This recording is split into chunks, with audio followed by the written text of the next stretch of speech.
Good evening. This is the Finance Facilities Committee meeting for November 5th. The time is 6:03, at which time I'm calling it to order. How do you like all that? Let's hope the rest of the meeting goes better than my brain and diction at this point. So the first item of business is the review of the October 7th, 2025 meeting minutes of this committee. Anybody have any questions? Comments, modifications? Hearing none, I'll entertain a motion to accept the October 7th minutes. Motion to approve. What's Second. That? Fine. So, okay, so I'll move. And you got a second. Sorry. Jay's there. Yeah. Jay's online. Oh, Jay's online? Okay. Yeah, I heard Jay seconded. So, for the record. So, all those in favor? Aye. Okay, passes unanimously. So the next big item is Director of Finance report. I don't know whether we want to go into. Ernie, are you just here for the meal balances, or are you here for something in the review? That's all I'm here for, Dean. Okay. So let's do that. Let's do the FY25 unpaid meal balances. Ernie, take it away. Okay. So good morning. Good morning. Your plan. Good evening. So I'm here to share some information about the unpaid meal balance, and I made up some sheets here. Not real numbers? They're numbers. Okay. I think they're real. We need one more over here. I thought you made them up. I don't need one. Here, too. Thank you. Here, while you're over there. Well, I'll need it for Joan. Here, I don't need one. Take this one. I think we're good, Larry. You should be able to have one.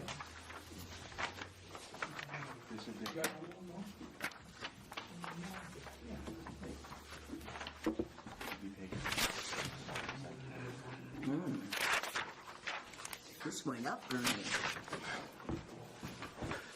So, in front of you, I just made a quick little snapshot here.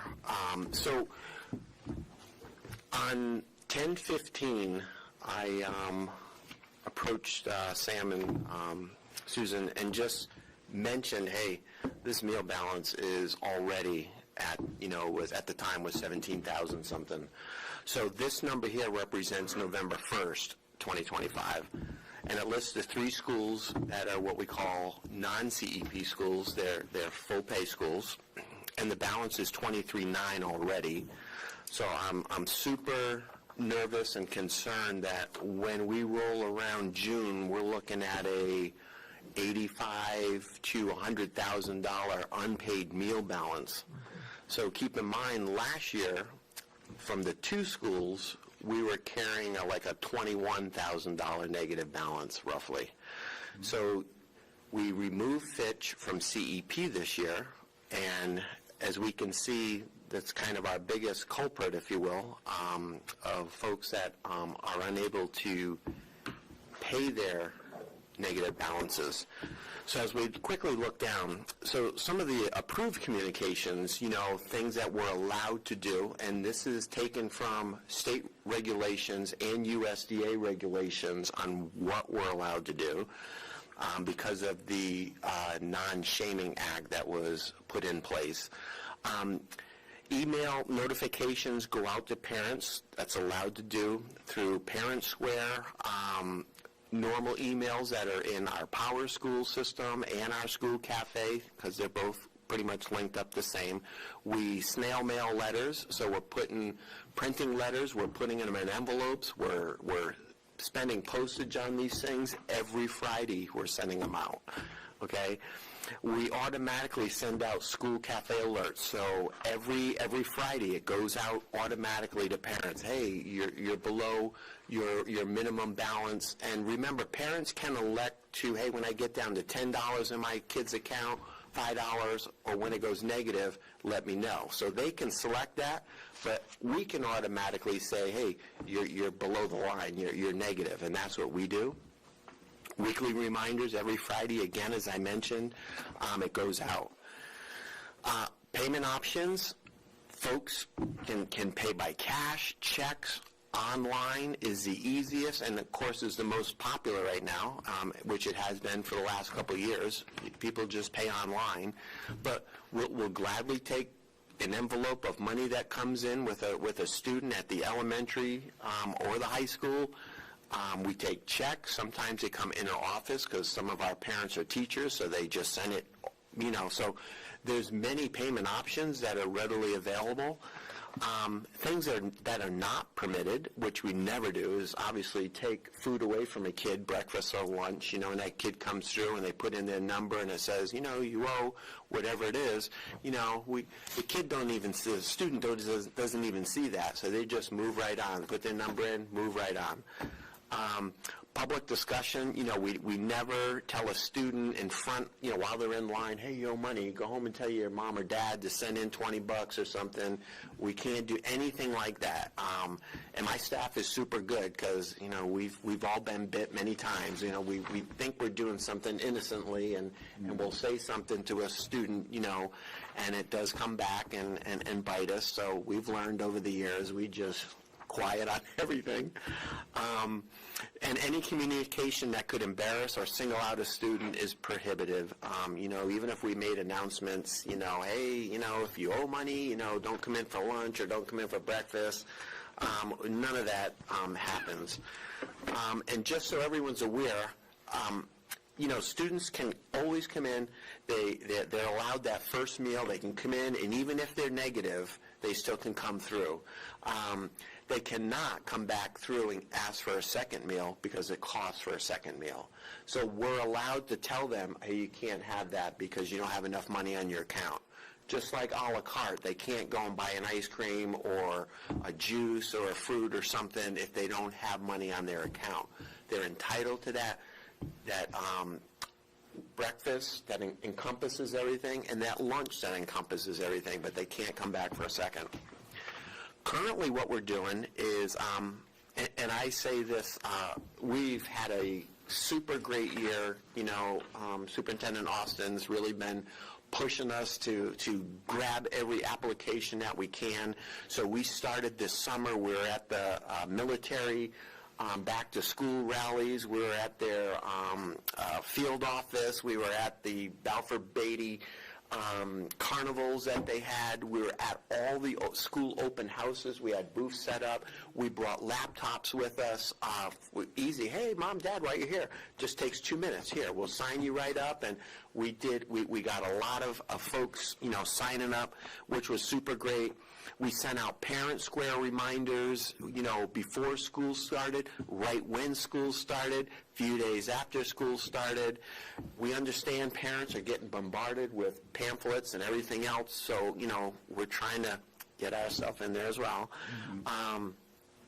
We did show parents how to set their balances on their accounts. Hey, when you get down to $15, is that what you want? Do you want it 10? Do you want it 5? Do you want it 25? Tell us. We'll help you set it up. We had people come into Mary Morrison. We had, open house day. I even had muffins out, try to entice them. Usually if you put food out, they'll come. So we'd have, mornings, from 8 to 10, especially for our military community that lives right there. We had folks walk in, moms come in with the carriage and stuff while the other kids are at school. We sent out weekly Friday reminders. I think we did a 1 or 2 robocalls. We did family... at all 3 schools, we've done family outreach. What I mean by that is we know who has and hasn't put an application in at Fitch. So what we do is we find those parents, we filter them out, and we know who hasn't, those families, and we send them an email. Hey, did you forget? Here's a link to sign up online because we haven't got one for you. And sometimes if they had an application in last year, they still have a 30-day grace period from when school starts. So that's when we really started sending these things out, was 25 days into the 30. Hey, just so you know, you got 5 days left. We don't have an application from you yet. Here's the link. I don't know much more we could do. Well, and you did the campaign with the government shutdown because they could sign up at that point, and that would last them for the whole Right. year. And we really, you really push that out too. I mean, as soon as that hit, we kind of sent out, hey, if you're not getting a paycheck, please fill out a meal application, and we got 30, 40 something, which now qualifies them for free for the remainder of the year. Once you put an application in, you're good to go for the whole school year. So these are, and keep in mind, we work with families. If they have a big balance, if we can get a hold of them, we'll gladly say, hey, Mrs. So-and-so, I see you owe 110. Can you pay something? Can you do $15 a week? Can you do $10 a week? Anything would be appreciated, So I'll set up payment plans with these folks. Last year, we had about 5 families that did that. And only 5 out of the amount of money that was owed. But we had 5 families, and they were struggling. That's what gets me. It's those who really need it and are falling behind are the most willing to try to help with a little bit. I know that sounds strange, but it's true. And the ones that can well afford it and know it and have the resources will not send any money in. And I know who they are, which is the other irritating part. And I can't say nothing or anything like that. But we encourage families to set up online payments. Again, when I was at the schools or these field days or whatever, we help the families and try to walk them through. We set up their accounts for them right there. And now what we're doing is I'm going to be, Rita, here's your November report. Every month I'm sending Rita, an update on what this meal negative balance is so that we can all try to come up with a solution. And that leads me into trying to find a solution to this. The reason I'm here tonight is, the one, to let you know of this balance and my concern. But the other thing is USDA, if you look at their regulations, they give you all kinds of suggestions, options, best practices, but they defer to your state to follow their guidelines. So I'm like, okay, so now I go to the state and we're reading and all of that. And as you read it, the state's got all these great things. They pretty much copy USDA suggestions, best practices, and they refer it to the town's school districts or policies and stuff. They defer to that. So nobody wants to get involved and be the ones to try to say, here's what you have to do. So when I go back and review our charging policy, there's nothing here that it talks about what we can and can't do, and right, we're following all of this to the T. So, and maybe we've never come across this, 5 years ago or whatever it was when this was created. But now there's got to be a piece that says, okay, Ernie, here's what we do after 30 days or whatever. We're going to refer them to, I don't know, okay? Collector. Thank you. I didn't want to say that. Extra one, Ernie? Yes, Sam didn't give you one? No. Thanks, Sam. I don't think Jen has one. Yeah, I don't have it. Oh, is it in the back of this? No. Okay. No, it's not back here, Jen. You can see. No, I know.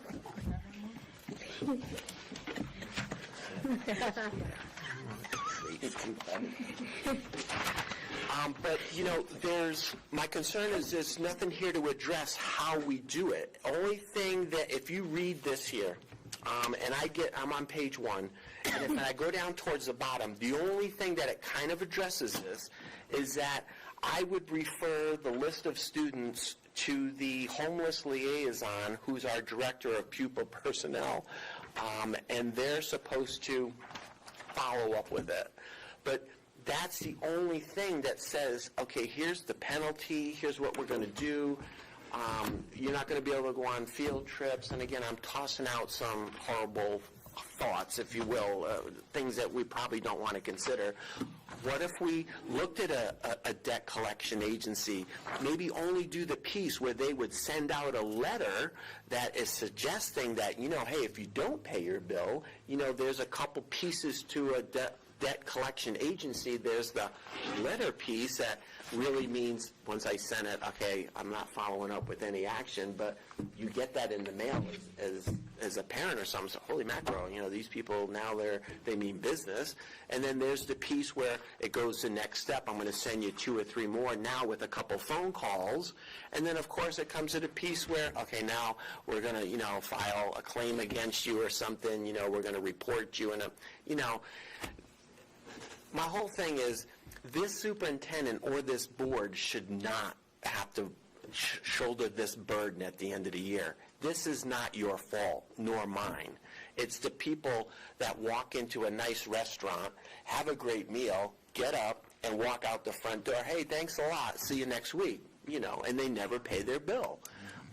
So I guess we have to come up with I need some direction on what to do is really what I need.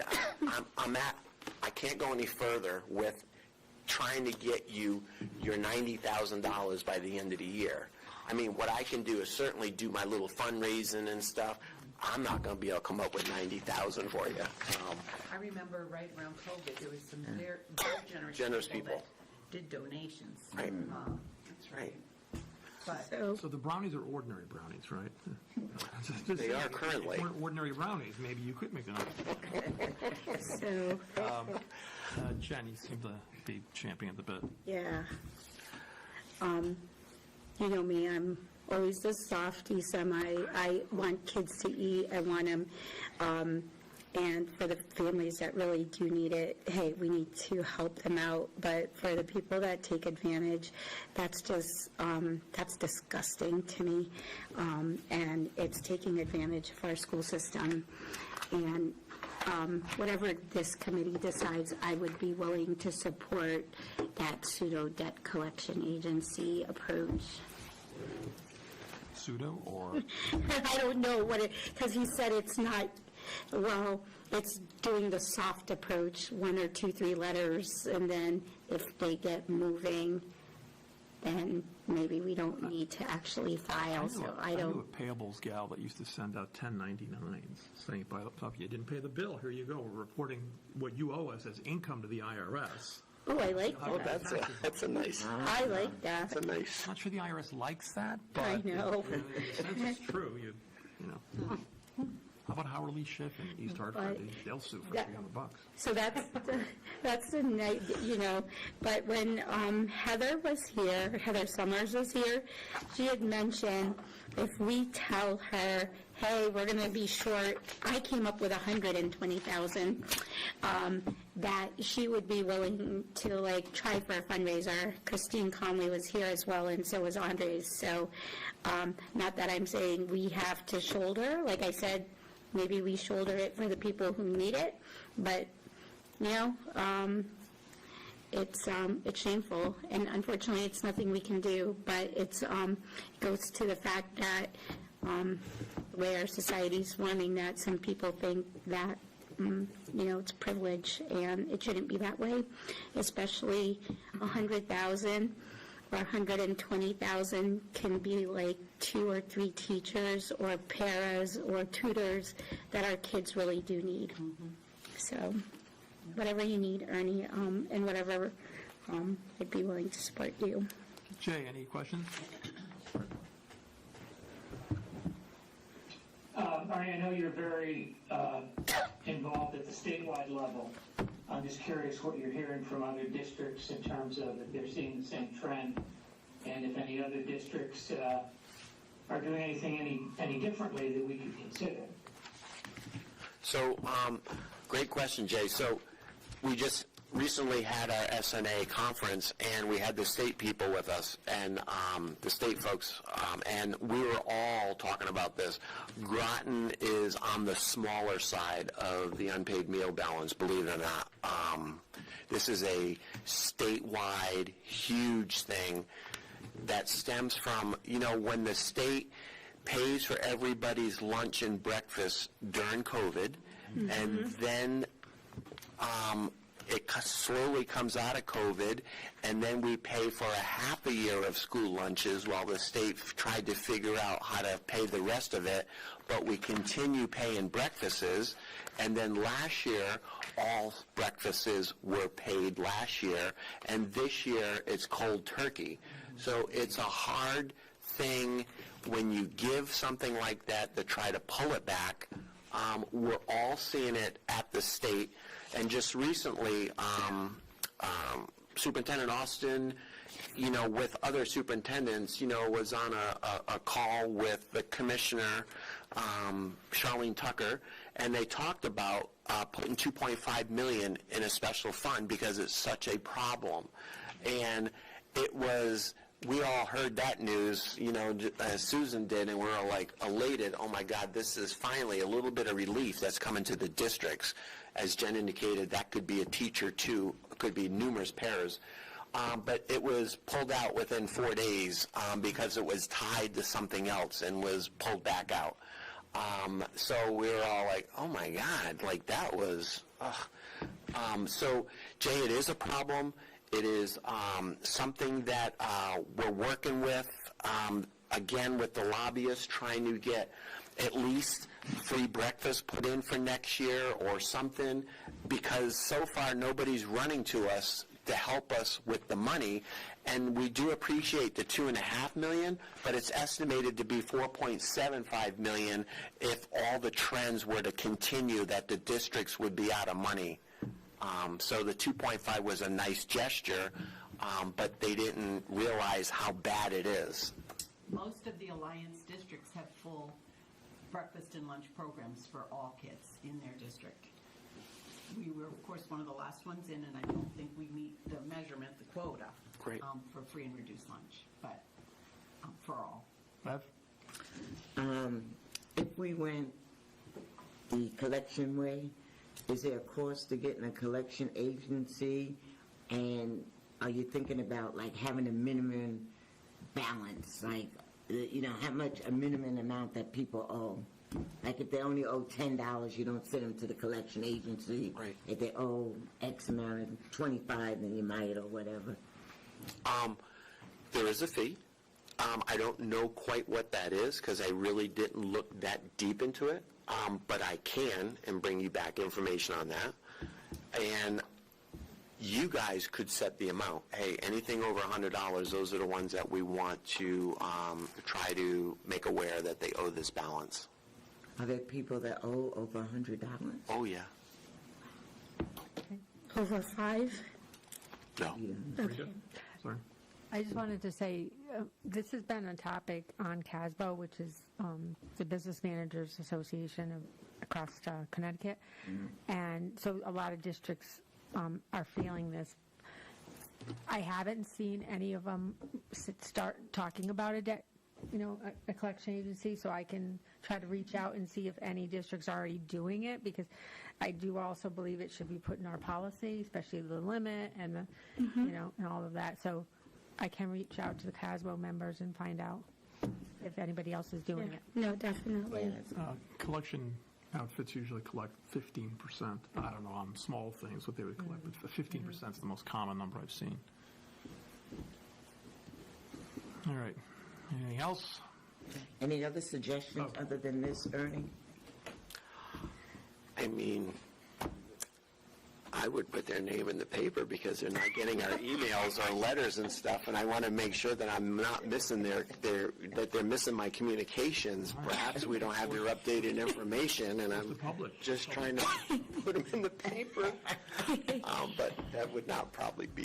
I'm very worried. They'll take your crystal award now. Yeah. Jay? Yeah, I just wanted to mention, congratulations, Ernie. I know you received Food Service Director of the Year from the state organization, and we appreciate everything you and your team do for our students. Thank you. Thank you, Jay. I'm sorry, go ahead, Jen. I'm sorry, I just want to, maybe we can't, Susan, maybe you can reach out to Heather. I mean, she did offer it. If we get an event, maybe we tell her to help target like 125,000, somewhere around there. How do this is like Jimmy's Kids or something. It isn't. It's like, please, let's No, I do know. a fundraiser. Or maybe for scofflaws. 50 or Yeah, somewhere. for people that can afford to pay. Yeah, that's the thing. That's the thing that gets me. But it's almost like, but maybe it just looks like they can afford to pay and maybe they really can't. Well, that's the thing. I mean, I was You thinking. know, appearances are deceptive Do we think sometimes. are people that just, So, they don't because they don't do a lot of things. They won't because they have a lot of pride. Something like that. So what proportion do we suspect is just people who truly can't pay, and how much of this is real skunks? 60% can pay. Okay. Well, that's $60,000 out of 100,000. yeah. Yeah, listen, what happens is, when you're trying to serve a defendant, if they don't accept service, I mean, if you tried all the methods, you ask the court for permission to actually publish it in the paper. So, Kind of what I was thinking. last resort, I mean, what do you do? Nothing personal. No. Just run out of rope here. Okay, anything else on this topic? So what are we doing then? Oh, what are we doing? What are we doing? Who's we? I'm checking with Heather Summers. That's my- Okay, so, I'm checking Casbo. And I can also check with the superintendents, because we do have the commissioner once a month on Friday morning. okay, so we should have a policy. So who's going to originate this policy? Usually policy committee originates the policy, but they're going to say, well, what do you want? They're going to look at us. We need to do research first, and then we could send it to them. What's that? I'm sorry. Isn't it updating this? Do a draft or No. research. I mean, this is the latest. But isn't it updating this policy or not? I think Yeah, it would be. we would be updating this policy, We right? can look at CAVE. So the question is, Right. what can we add to this? Right. Like you said, the dollar limits, should we put in here the option to go the collection route, or at least signal that we would go the collection route? Put in a dollar figure, if you owe more than X, something like that. That's something for us to consider. But, we could come up with numbers. You want me to make recommendations to the policy committee? Yeah, that'd be a good Yeah, idea. that'd be great, yeah. Maybe So, check around your group. Yeah, that's exactly what I was going to so do. the feds to the state, to the town, to us, to the policy committee. Yeah, maybe Ernie and Rita can check out what Circle of life. they're checking out, and Susan, and then come back to the finance committee. That sounds good. Right. Okay. And then from there, Work on this. we'll go forward. You bet. Okay. Thank you. All right. Saving the best one for last. Thank you. Thanks, Ernie. You're very welcome. Thank you. Yeah, no, thank you. All right, what's your pleasure? Do we want to do the op review or the budget calendar? Well, Or the do budget calendar is pretty quick. Do we want to save the op review for last and let other people go? Or is everybody here for the big party? So I think, Well, Rita has a long commute I'm not too. sure how long the opera review is going to be. why don't we do the budget Thank you. calendar and then do the op review? There's not a whole lot to report, but there's something to report, so. But this has a lot of question marks. Anyway, so, okay, budget calendar, that's attachment 2.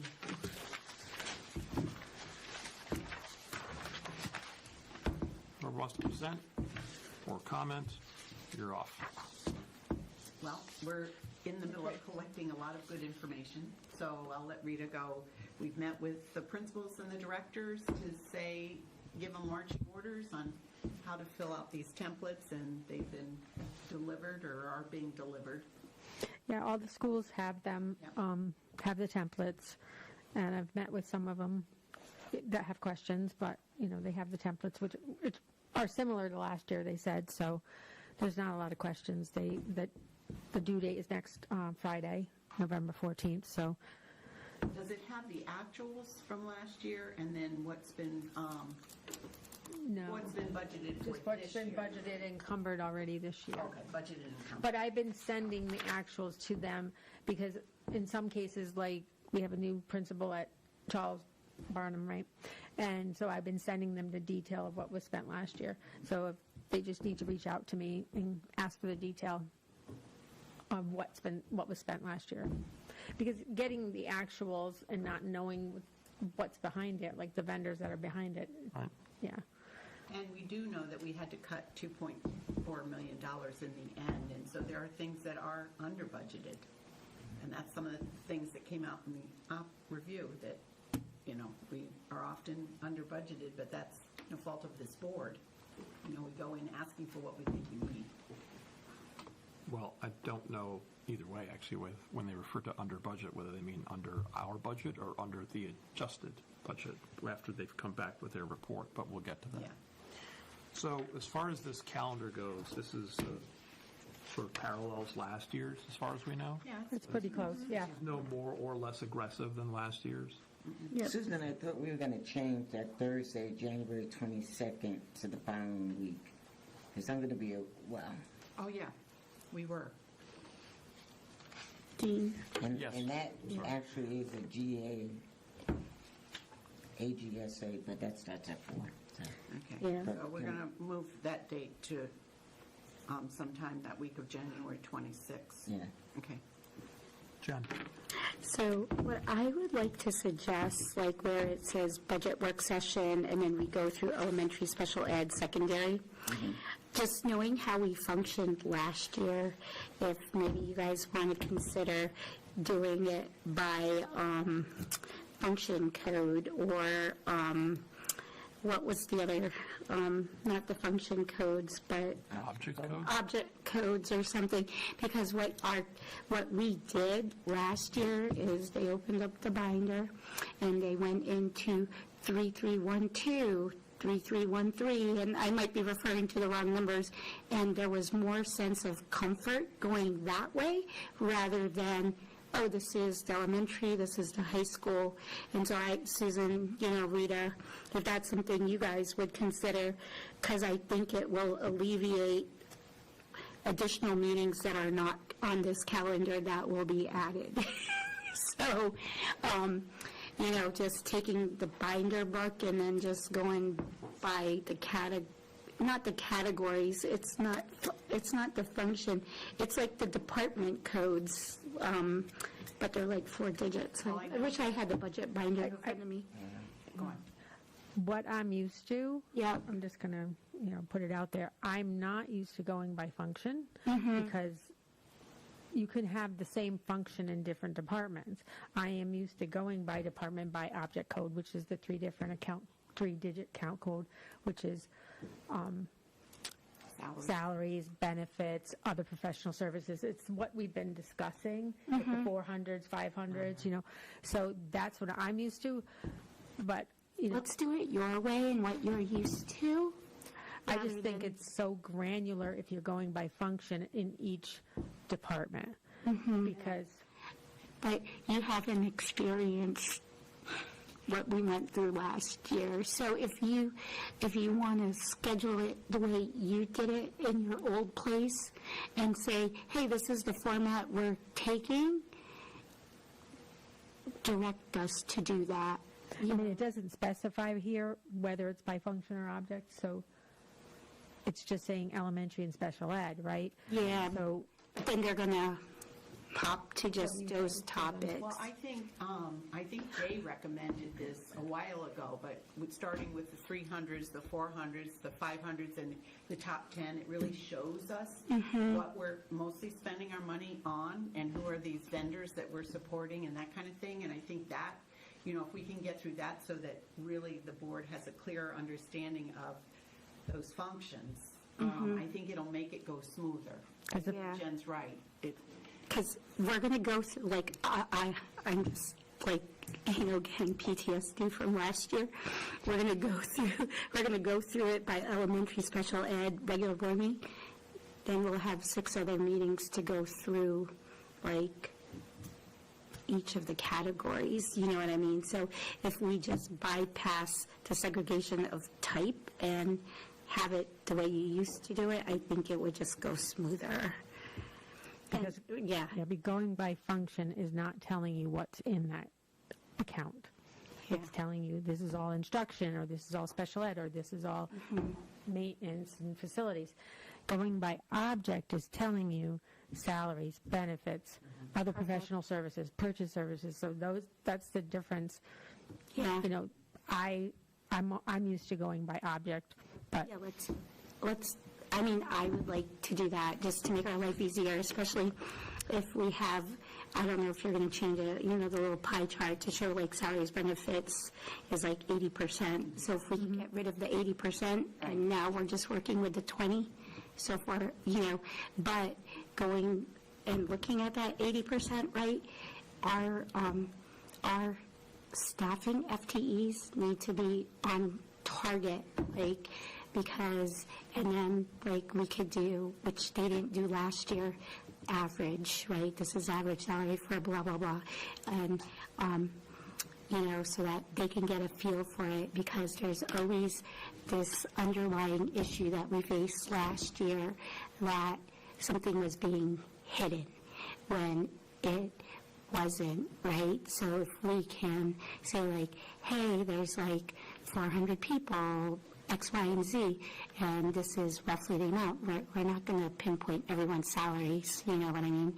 But just have it, teachers cost this, parents cost this, whatever, and have it like, this is the type of positions we have, and these are the averages, and then it should be very close to what we have in the budget, and then go through just something to supplement that. Hey, this is 80% of our costs, and then trust us, this is our salaries, benefits, and bonus. There's some people with that angst, and I want to avoid that this year.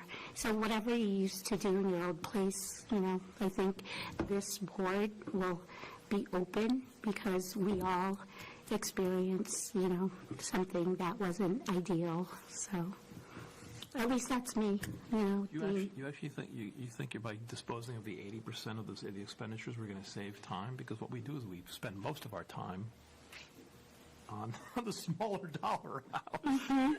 Yeah, I know, but, you know, Tens of millions of dollars we get rid of in 5 minutes. It's the $100,000 that we argue about. you know, I'm sorry. Is that how you usually do the budget? By object code, you're saying? Okay. Yeah. yeah, I mean, it is detailed by each account number, yes, but it's typically by object code, and I can do it by function. I'm just a little concerned because every department might have an instructional function, a support services function, so then you're not really knowing what goes into that code. Let's say for a school, you don't know what vendors are actually getting paid out of that. If you look at the objects, like we were looking at the top 10 and 300s, you won't know and understand, and it's clearer. Yeah, I'll think about some things, and I'm going to have to look at all of the things that were presented last year to come up with a easier way. yeah. Groton wasn't the only district that had a hard budget year. Yes, you know, correct. for other Like reasons as well. Stonington, like our I mean, even neighbors. Wyndham, it was very long and drawn out because, and it wasn't really because of, it was just because coming off of COVID and coming off all those funds, you know, Challenging. it was challenging in a lot of Do you districts. think it's easier for the board to understand the budget book by object code or function code? I guess, to me, that's the bottom line. I think by object, and I'm going to say why I think it was brought up in the ops review, but I am going to say that by object, major objects, we are not supposed to go over budget. That's a statute. So I think focusing on the objects and making sure those are budgeted accurately more than focus on the function. Because our budget transfer policy says by function, you guys have to approve, but it really should be added by major object, because that's where we cannot go over budget. Does that make sense? Yeah, no. Maybe it's like, Salaries and benefits. Yeah, like salaries, but those categories, and there's only about 10, yeah. you know, And maybe- those categories. And maybe you host a session where you reorient us, right? Because for however many years, I've only been on for 2 years, but for however many years, they've been doing it that way. So maybe you could say, hey, I'm doing it this way, And if I tell you the object code, these are the top 3 function codes that these costs reside in. I don't know if it's going to satisfy their appetite, but at least it's a try, and it's almost like, hey, this works in my prior district. Give me a shot and let me do it this way. I mean, obviously, salaries, you hit every function. Of course, yes, we know that. So, Yeah. so it's like, Yeah, and this year, we took all of the benefits and we stuck it in one function code, I think. I can't remember which one in the budget book. This, district-wide. Yeah, the district and it one. should be in one, in my Yes, opinion. yes, Think agreed. about your monthly reports and quarterly reports, that's how that's organized as well. Right. Especially my summary page is by object. But that's what you're looking at on a regular basis. So maybe, we put the object codes first and then hopefully it, and then we slowly go away from the other view. I don't think that will happen this year, but, I mean, for us, looking at our function codes, what was left behind for HR and business and superintendent, assistant superintendent, we really got reduced, but that's my guide to know what I have to spend for the whole year. And that's what we look at for us. yeah. Jay, you got anything you want to add? Ask. Sorry. I do believe that the Budget Procedure Committee is going to be discussing this. No, they're all done, Jay. Jay, they're all done. We're good. Oh, they're all done? They're all done. I thought they were going to weigh in on this, but, Yeah, my impression is that they concluded their business. I actually think I heard those words out of Ian's mouth. Yes, Yes. we did. You We did met pretty with well. Rita and, yeah. But, yeah, that's my only suggestion when I saw the calendar was we'll put review by object code or something in its place, in its stead. And even the object codes have to be looked up, because an object code should be what you're buying or what you're purchasing, not what type of purchase. Type is function code, like special ed. So I will be looking at those and asking to collapse some of them, because if it's instructional supplies for special ed, the function tells you it's special ed and the object tells you it's instructional supplies. We have some object codes that say special ed. That doesn't make sense. Special ed, just give you an example. Yeah. Yes. So, Thank you, Rita. Yeah, no, thank you, Rita. That was my only comment. Anything else? All right. Thank you, Rita, on that one. I do think this as a team, and then send out what we think, and then you guys can weigh in to let us know if we're on track. and me and Roy are definitely working a lot together about the FTs, Yeah, no, thank you. We've been talking about that. talking about them and everything. What are you going to do with this now? So the suggestion is that we go by object codes Okay. instead of function codes, so we're going to have to realign this a little bit, and then we'll bring it back to you to show you. I Okay. think the benefits usually tends to come later. I was looking at when we actually did benefits, it's down after the public hearing, like in February. Lori, is that just because that's when they can give us the information for the following year? I think it has been pushed later in the process because a lot of times we don't have renewal numbers. Right. But Yeah. I'll Oh, I agree, because So we even, might have to do salaries, skip over benefits, and do benefits. I mean, obviously, I'll have a number in there, but it does change once we hear from MDG Yeah. and Anthem workers' comp parent, and all of that. pension. Yeah, That's always been. that's always like February, Yeah. yes. All right, thank you for that. Now, let's dip our toes into the op review. Who wants to start with this one? So we were provided the actual ops review, and it's a preliminary draft, from what I understand. It's written all over it, and then there was a slideshow that was done for the town council. And then we had gotten an email from John Burt that talked about priority items based on what the counselors had said. So that was a lot of stuff that we could look through. When we first looked at it, one of the things we noted were that there were some recommendations under all the different categories, purchasing, and so we created a Google document that would look at all of those recommendations so that we could then respond. So we're going to we set up the Google Doc, which was a big deal, but then we're going to start going through item by item and responding to what they're saying.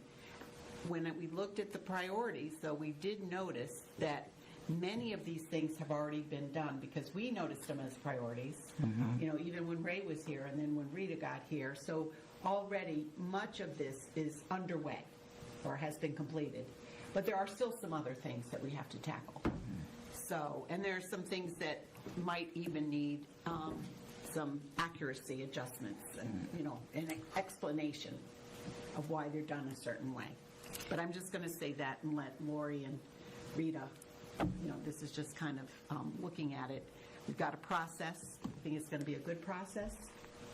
And I think we'll be able to deliver then this to the board, this document that will show what are the recommendations, what are our responses, almost like a checklist that what's been completed, what needs adjusting, and maybe what was just misunderstood, because that could happen too when you're, interviewing a lot of people and the information that you get. So. Not only to the board, though, it needs to go to the town council. Yeah, oh, yeah, but I'm going to give it to the board first, and then we'll send it. John says by the. Well, you can send them stuff now. They didn't say that send us everything by December 31st. So if you have stuff now that you're already in process of doing, send it to them now. Reconciliations, I hope we're doing that now. We're in the process of doing that. Just send it off to them.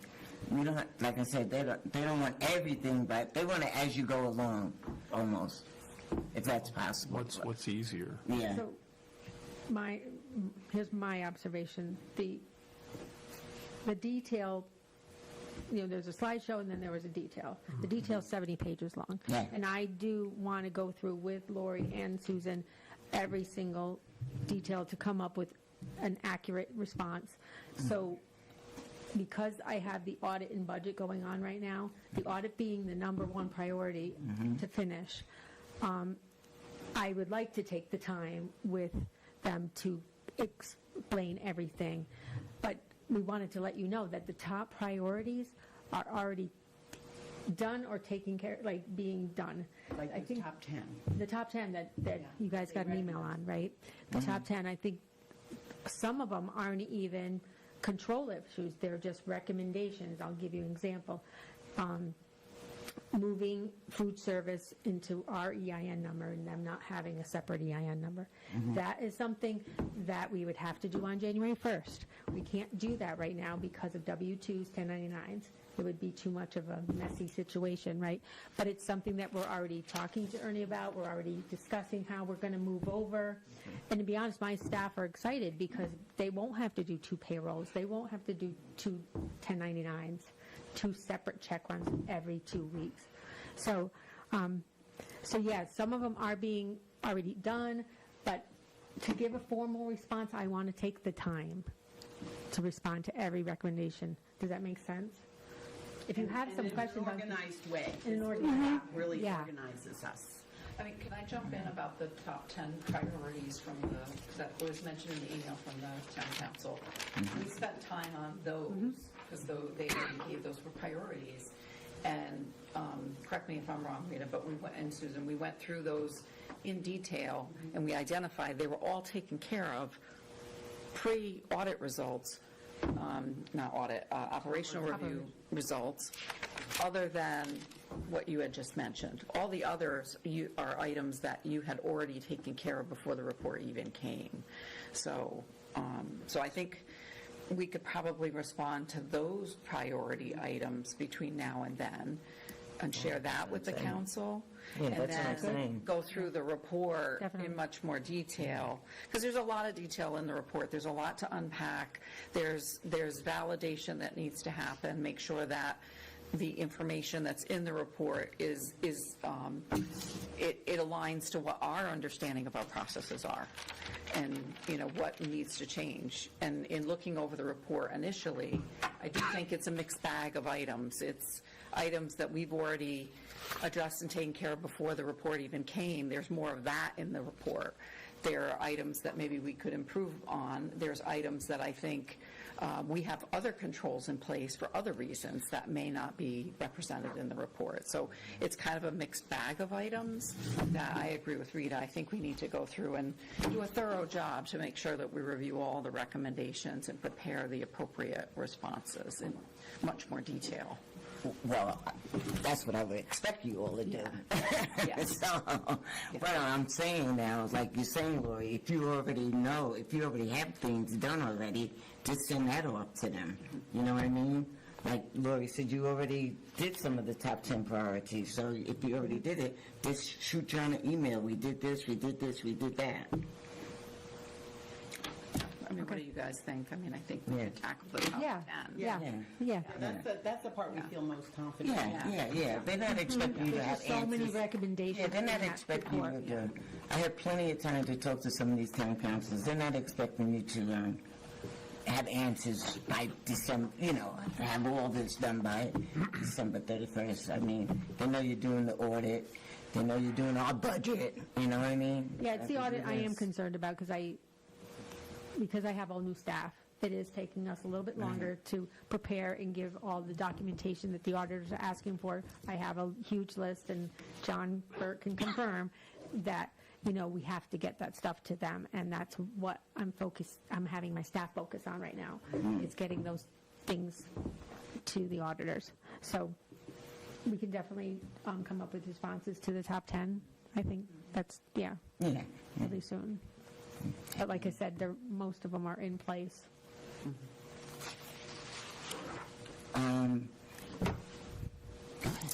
Jen? Yeah. Something to say? I'm good with just responding to the top 10 Cool. with a note saying that the other items are Under review. under review. Yeah. Jay? Yes, I know we're going to probably be discussing some of you, and I know the ongoing updates, so I don't really want to get into the weeds tonight. But I did have a question with regard to consolidating the food service. I was curious what Ernie and the state think about that. I always thought that the state wanted it segregated because they're segregated funds. And so I'm curious about how folding them in is going to affect the state requirements. Well, obviously we're not going to get into that tonight. It's too much in the weeds, but I could comment. how we keep it segregated and put it into the same pot at the same time. So the other thing, somebody had asked me, and I don't know where this came from. Obviously people are talking about this. There's a lot of information out there, and somebody was saying that the board doesn't receive financial reports every month, and of course we do. And in fact, we do receive detailed financial reports every month from the accounting software for many, many years. I think that only just recently changed with a previous business manager, that they went to their own sort of spreadsheet. I was led to believe it had something to do with technical issues. I know e-finance is, it's a challenge, and it would be nice if we were on the same system as the town. So it seems like that would be an easy fix, though, because that's the way we did it for probably 20 years. And I'm not sure why that changed, but I think that would be easy to go back on. So anyway, like I said, there's a lot to digest. I'm glad to hear that a lot of it was already identified. I know that Ray was working on it. for years, and Rita's sort of hit the ground running, and I appreciate all that work, and look forward to the updates.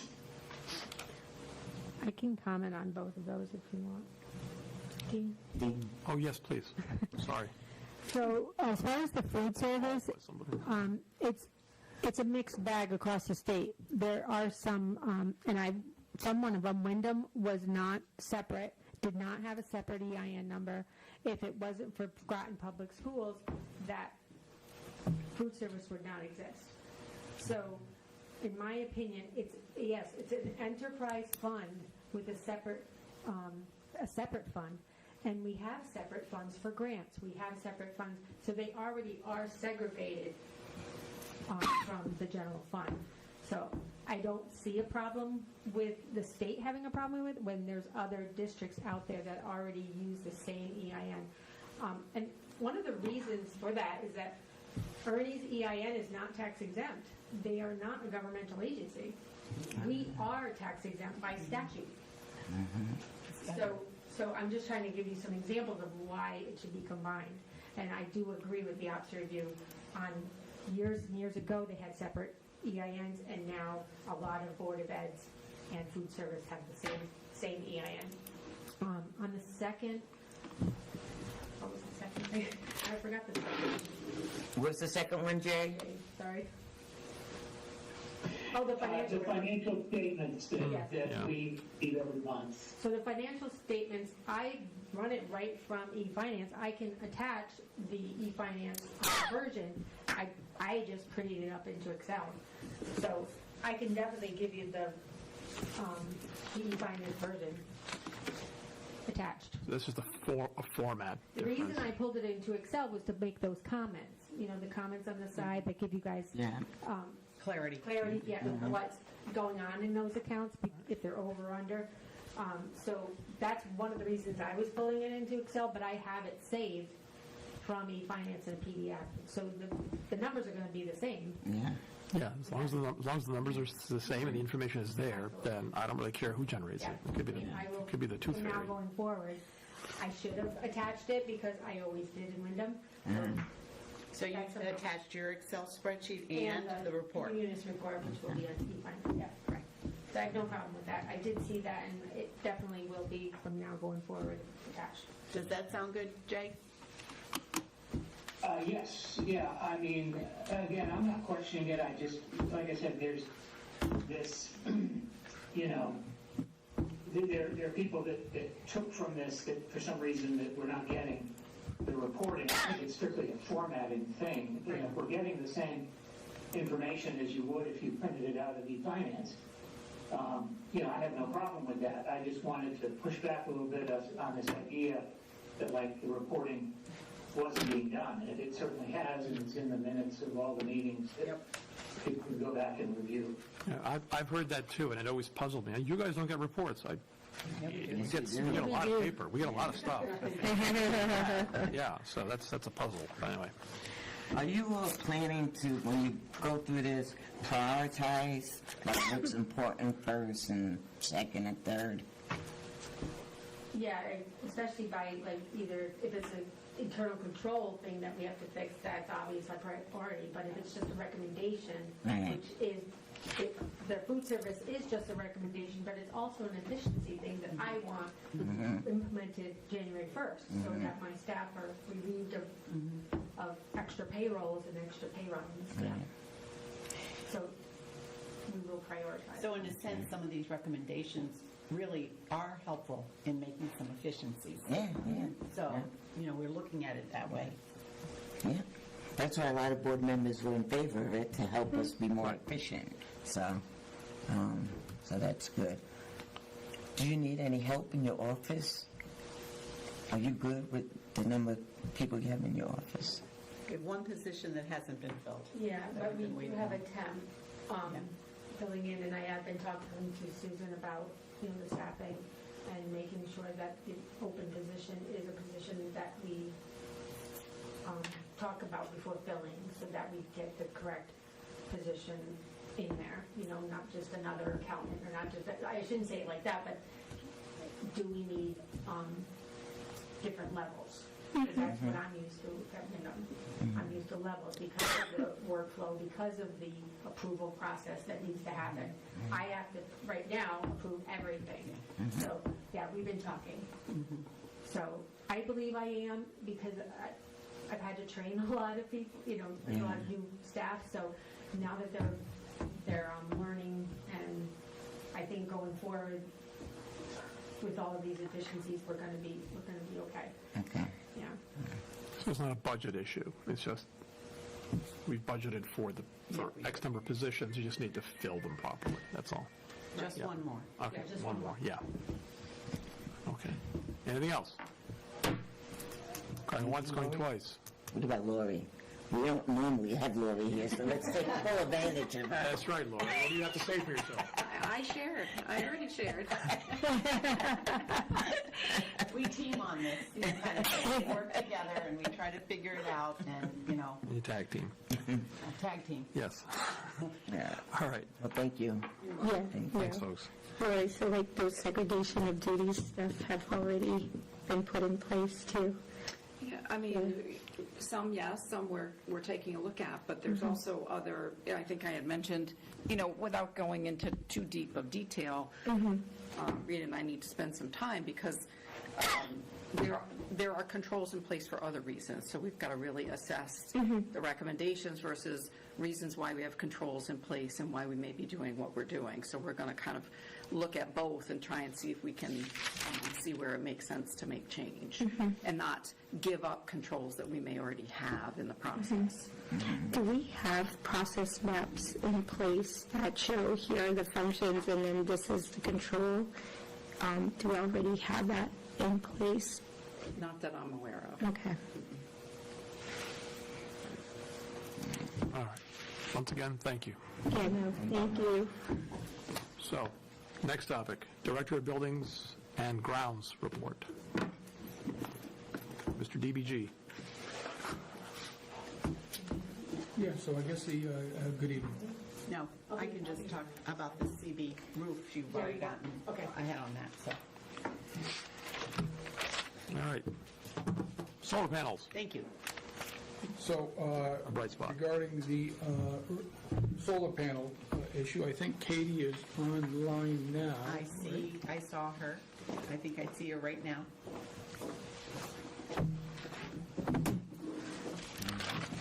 So Katie, do you want to address this? Oh, we can't hear you, Katie. No sound Not again. sure why.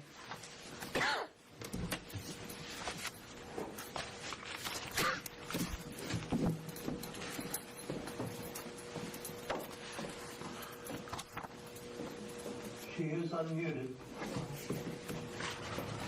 I thought they were coming in person. Where do they live? Can you hear me? Yes. Okay. Perfect. All right.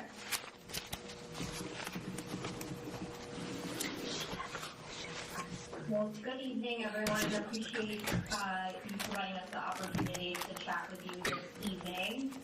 My name is Kate Shelton. I serve as the Senior Manager of Market Engagement for the Connecticut Green Bank's Solar Marketplace Assistance Program, also referred to as Solar Map Plus, which you'll probably hear me say a few times in the evening's presentation. Do my best to get quick, but we're going to provide you with an overview of the project that we can scope for Groton Bay. So for anybody who's not familiar, the Connecticut Green Bank is a quasi-public state agency founded in 2011. Can I just ask a quick question? Sorry. Is this the same presentation she already gave? Because we don't need to have the same one again. Is this, Katie, is this the same presentation that's looks- already done with the board? The full board? Yeah, so we met with the committee as a whole on, She has questions. Yep. we asked to come back. So I guess that would be for any questions that we might have. Wait, I had questions at the committee of the whole answer meeting. I don't know if she wrote them down or what. Yeah. So if this is the same presentation, then do we have questions? Is there anything she wants to add? Yeah, does she have any updates since the last Yeah. time we met? Like, Did she filing for the jot down the grant? questions? Did she jot down the questions people asked? You can ask if you want. You're empowered. Because during your presentation, people asked questions and you're supposed to get back to us on the answers. I don't know if you jotted them down. But to go through this presentation again is senseless to me because we already heard it. Okay, great. My understanding, I think we answered the questions in the last meeting. I think the only thing that was outstanding was to do an analysis of the existing projects. Rita was kind enough to send over utility bills, but we are missing a few bills before we can do the final detailed analysis. Just to give you a quick snapshot in the event that it's helpful, the question was how effective are the existing systems? And presented information at the last meeting that those systems were overproducing above and beyond what we had originally modeled for you. And we also did a review of the utility bill data that we have on hand. And there are a few months missing, so it's not reflected full year for the analysis. But for Mystic River Magnet, we looked at 6 months of bills, your current offset rate, which is the charges on your bill that can be offset by solar. You're currently paying Eversource about 18.6 cents per kilowatt hour. And the PPA rate that you have for the production that is coming from the solar system is 7.9 cents. That gives you kind of an apples to apples comparison, paying about 18.61 cents. Those are the charges on your bill that can be offset by solar. So that's what you're paying to the utility for every kilowatt hour of electricity that's produced by this system, the solar on site. You're being charged 7.9 cents. So your savings is the gap between the two. Again, snapshot in terms of your cost of electricity, because we only had 6 months of bills that we analyzed for that site, 2 missing. That gives you a good idea. And then for the middle school, looked at 9 months of bills, and the average offset rate was 17.95 cents, what you're paying the utility company, compared to a PPA rate of 7.6 cents. And your savings is the net difference between the two. So for every kilowatt hour of electricity that is produced by the solar system, you're producing that power at that fixed rate contract for 20 years. And that's substantially below what you're currently paying to the utility. To my knowledge, I believe that was the only outstanding question from that meeting, but I don't know if you have any other questions that you would like us to address. So what do you think would be the savings for Fitch High School? Would it coincide with this? Is it exactly the same kind of a plan, or is it slightly different? No, it's different. So the existing solar systems are designed utilizing a netting incentive, meaning they're tied in behind your existing utility meter on site. And we are producing electricity that you're purchasing at a discounted rate. This project at Fitch is completely different than that, in that it is designed utilizing a new incentive program, which is called the Non-Residential Renewable Energy Solutions Program, or NRES. And through that program, instead of tying in behind your utility meter on the site, you would actually be feeding the electricity back to the grid, and you're going to receive an ongoing monetary credit on your utility bill. I do not have an exact answer for you in terms of what your expected savings is going to be. Just as a reminder from the last meeting, what we're looking to do is receive your blessing to participate in an upcoming RFP, where we would group your project with other municipal projects that we have in development throughout the state of Connecticut.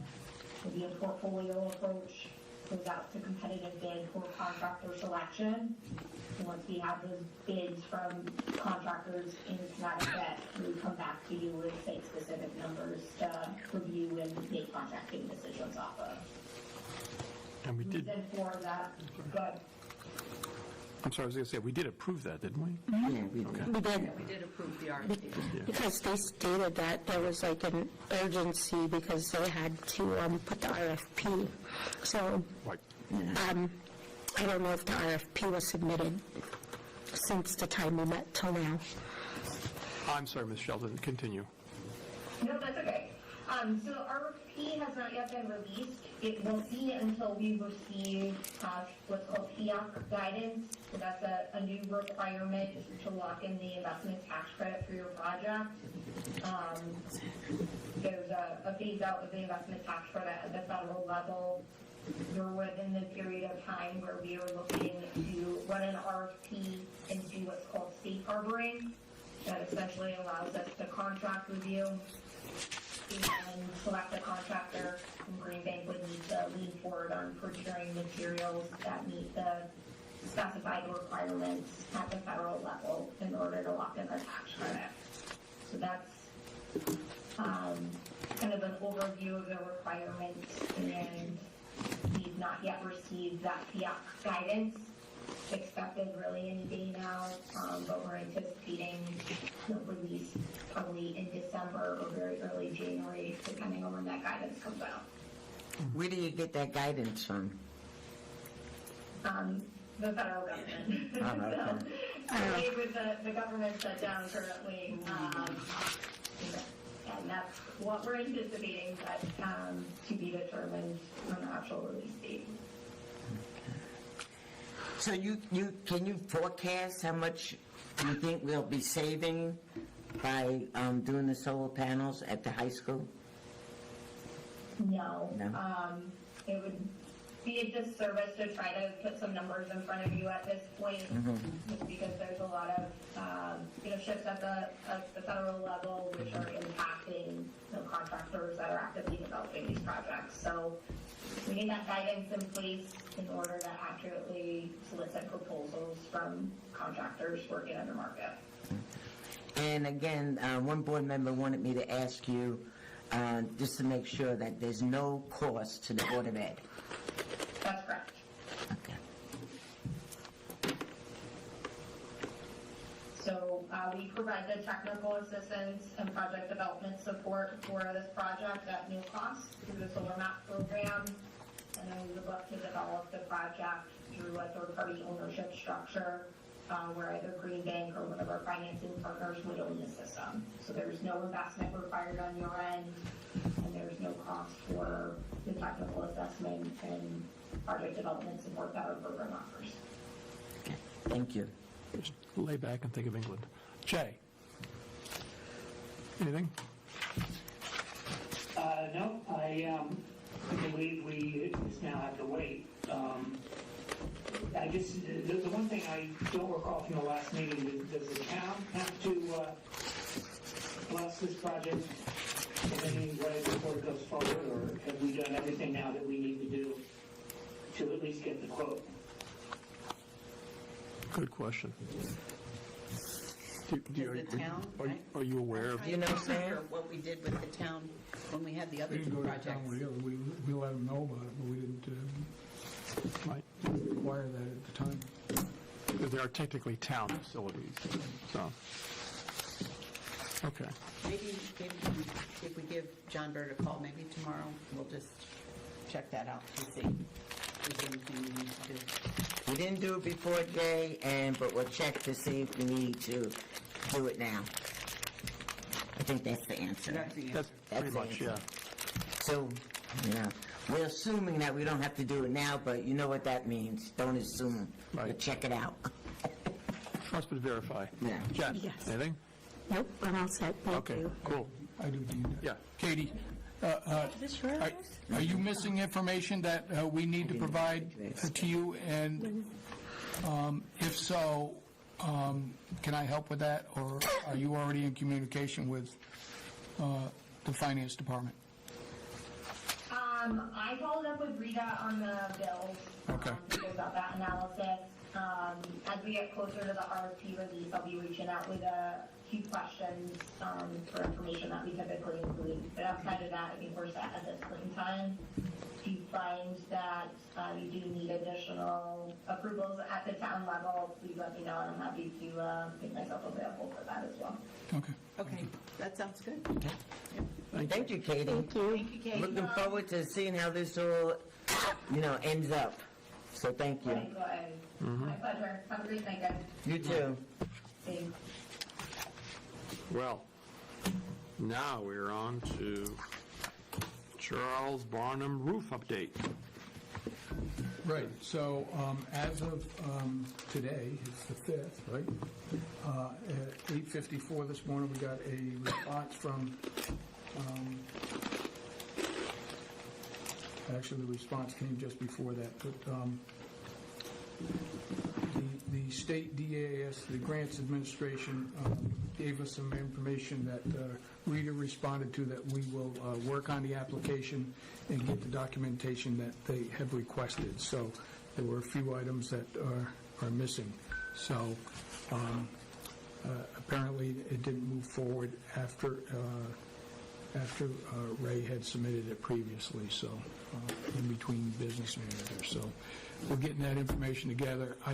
You're only allowed to submit it for the first 10 days of the month, so I would say that we presently have enough time to get that ready to go for December, the first 10 days of December, to get to the state to make the application for the project in hopes of doing it this coming summer. How long have we been working on this, Sam? Too long. 3 years. 3 or 4 years. It's been a long time. Too long. Because how long do we have? 5 years? 5 years. Because I heard him talk about it at the town council. Right now, we're meeting. good with the CIP, but again, It has, and it's a job that needs to be done in the summer, so we really have to be on it. Yep. To get it done for summer. so, So it's going to, are you thinking that it's going to cost us more money now from what the town council gave us to now? until it goes out to bid, I couldn't say one way or the other. And if it does cost us more money, it has to go in our budget, or do you go back to the town council and ask Well, them for more money? if it goes, if the bids come in, until you put it out to bid and get receive the bid, you don't know. But if the bids came in higher, I would say the first consideration would be to ask them to, unless we had money sitting in a little account somewhere, and we could fund it ourselves, then maybe we would do it ourselves. But if we can't, then I would say that we'd go back to town council and request an additional allotment. Well, this has to be the case with every CIP. Yeah. You get an estimate, so there's going to be 50,000, 100,000, 500,000. It's approved, and you're right, you have no idea what the costs are until you get the bids. And so I don't know how often that happens, where the lowest bid comes in and it's higher than what was approved by the council. But there's got to be a fix for that. So We've been pretty lucky since I've been here. We haven't gone over bid yet. But, that's us. That could happen with the town too. Yeah, right. Yeah, because these are all estimates. That's right. When they approve them. So do you think this will be it, Sam? Like, with the state? The state's always been very cooperative with us, so I don't see why we wouldn't be able to do it. Okay. The person that Rita has been communicating with has gotten back to her in a very timely fashion, so I think we're on the right track. Okay. I think she knows her too. She's had a history in our state, so. That helps. Jay has his hand up. Yeah. Jay? Yes, I'm very concerned about the number of years that it's taken to get to this point, and I'm very concerned about the number of times that the application has been returned. So I wonder if there's somebody we can reach out to. Is there somebody that has experience with the state, maybe with the town? Or is this something we need to get our representatives involved with? Because to Beverly's point, inflation over the past 3 years has not been going down. There will not be enough money for this roof, I'm afraid. And this constant returning of the applications is mind-boggling to me. And now we're going to have to pay for it. So I'm just wondering, who could we reach out to get a definitive answer? Because I'm concerned that, okay, so we've already missed November. Now we're hoping for December. This has to be in place by next summer. I mean, you can't be doing a roof while school's in session. So I don't know, I'm just, my mind is boggled by how long this has taken, given that we've done multi-million-dollar projects in this town, built huge buildings, some of the largest in the history of the state, and now we can't put a roof on an elementary school. So anyway, let's just reach out to whoever might have the technical expertise to guide us through this process. Thank you. Sam, can you give us an example of, okay, we sent this in and then the state wants this. Can you give us an example of why the back and forth with the state? The only example I can think of is that one of the former business managers actually submitted a request for the final payment on the project that hadn't even been done. So if you do that, if you do that with the state, I think then they look at you a little more suspiciously, maybe, or cautiously. But I have full confidence in Rita's ability to guide us through this.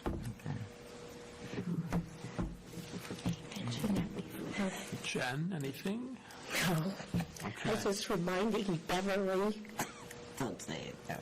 You have something you want to share with the class? No.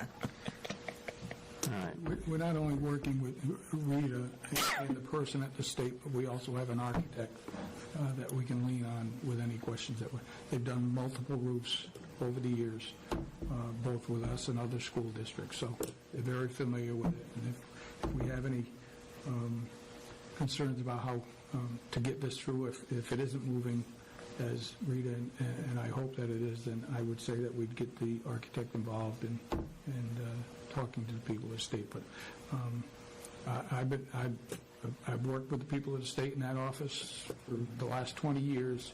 They've always been very helpful, and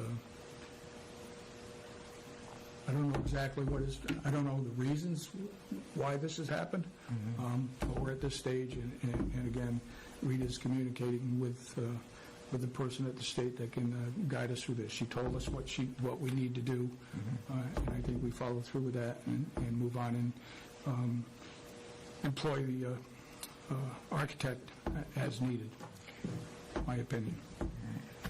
So when should we get back to you on the SB roof? I mean, do we put it on the agenda for December, or do we put it on the agenda for January? When should we get an update from you? No, we're talking in December, Okay. if not before. All right. If I hear something, I'll let you know. Okay. Thank you. All right. Anything else? Moving along, robotics team move update. Yeah, you're probably all on Facebook. I have a Facebook account. I've never been on it. So. I'm afraid that a lot of people Facebook's out old there now, are very so- disappointed they asked to be my friend, and I haven't been their friend. So. Don't worry about Facebook, it's old. But So, I heard that there was actually a photo of the trailer, Yeah, I all the heard that. robotic stuff. Somebody called it a robotics Uber or something, which was a very large tractor trailer. A Ruber. And our electricians are working on wiring. I saw some of the items, some of the machinery is already plugged in up there. And I know they have to run some electrical on the other side for the computers, but they're working on that. And there is going to be an open house on Thursday night? Tomorrow. Today's Wednesday already? We have negotiations, but I'm hoping that I'll be able to run over there before they're done. Yeah, it's there's a lot of stuff in that space now. But if the parents and the kids come in, they'll see that there's equipment there, and they'll get a sense of what they're in for. Well, and there's a closet that has been partially cleaned out. We've got to finish that up because they're going to store some stuff in this double-sided closet with an aluminum falcon door. And then the wood shop also. You sent me a couple pictures, so that they're working on that too, so that'll be another workspace And and a computer lab. we're waiting for the final approval from the town regarding the storage container at Fitch High School for their additional items that they won't use right away, that they use back and forth, that they can store stuff until they need it. We've put in a site plan request for that. Kind of expected it already. We haven't seen it yet, but they're usually pretty quick on that, so I expect that any day. Once we get approval for that, we can get the container here and get the rest of this. There's still a line of items at Pleasant Valley, which I've got to email John or call him in the morning and let him know there's still one line of that stuff in the gym over there that still has to come over, but it's going into the storage container. I don't have any room to put it in the garage and then into the container, so it's sitting there waiting to get there. So, What's the cost for the container? the purchase price, it'd be around $4,500, I think, something in that range. Are you anticipating it just to be next to your container for the snow removal stuff? Sorry. Are you expecting their container to be next to your container? No. No. No. There is a parking lot that's between the two schools. It's actually Groton Middle School's parking lot. And we have a couple of older pieces of equipment that are sitting there and some plows and stuff that we could move elsewhere. So that's what we've requested, to use 40 foot of that space in that, and they're reviewing it, and as soon as they let us know, then we'll bring it over. If they don't allow us to put it there, we're going to bring it over here in this parking lot somewhere.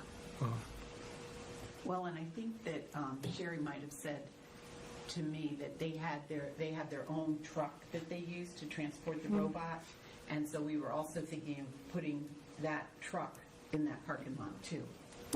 So, they'd have both of those things together. And it's really It's fairly close. It's close, yeah. A few 100 feet away, but How much did it cost us to hire the moving company? how much did it cost? Yeah. I think it was 3,200, or maybe 3,400, something like that. Yeah. It was under 3,500. You said 30,000. No, 3,200. Okay. Yeah, 30,000. Yeah, no, it was under 3,500. Tina's Not gonna, 30,000. Okay. Okay, so far, we're getting close to $10,000 for this. It's up in the price. That's all I have. I do have to commend, I know I see Sherry there, but they have worked tirelessly organizing, unpacking.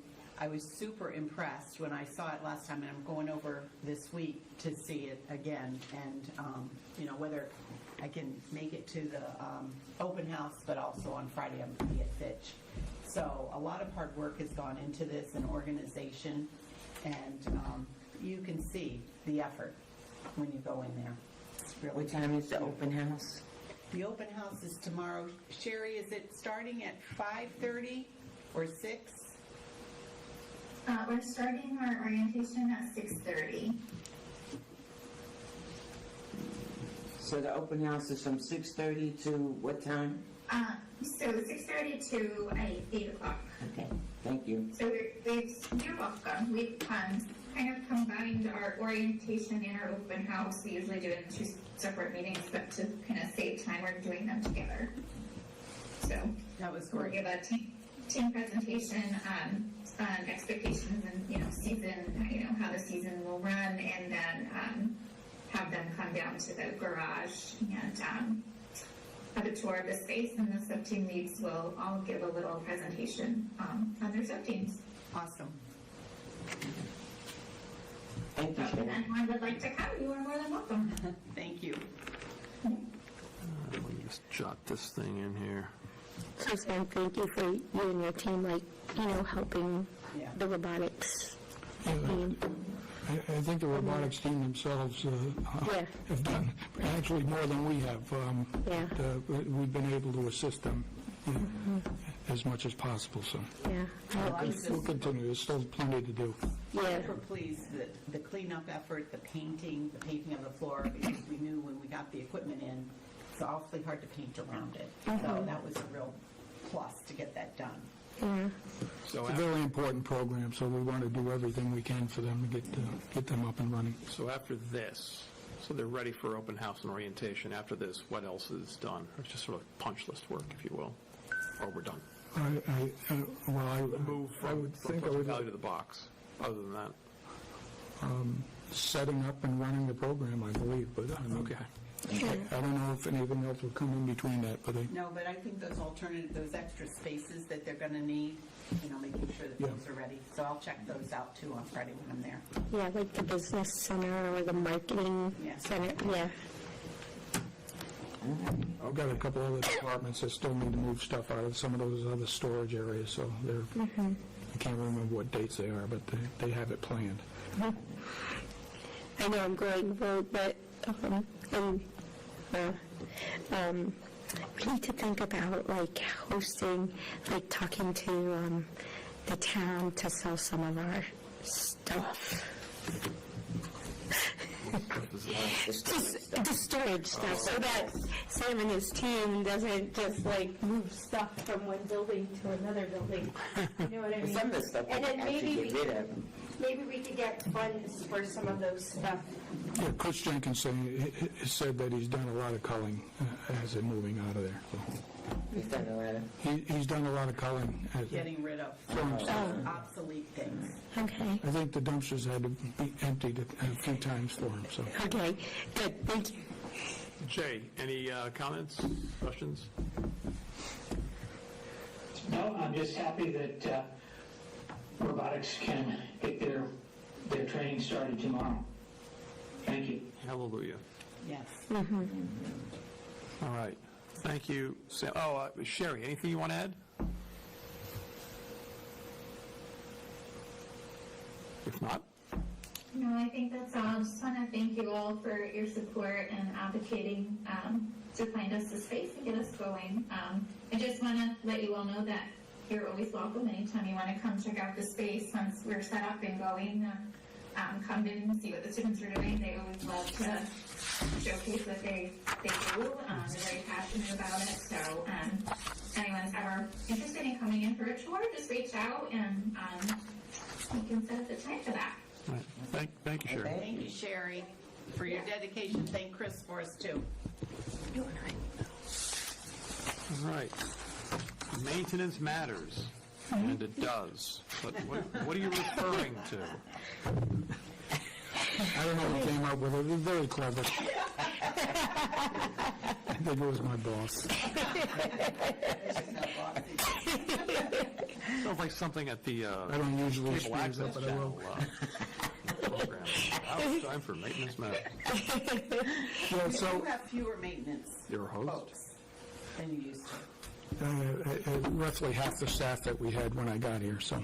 How did we do from last year, the little spreadsheet we had last year? I don't have it with me today. I just thought about it, actually. You had shared a spreadsheet Yeah, with everything you needed to do. by school. Yeah, by school. Geez, you got a copy of that? I'd like to see it. Your admin put it together because you had made the comment that she had put it together Yep. to keep track of stuff.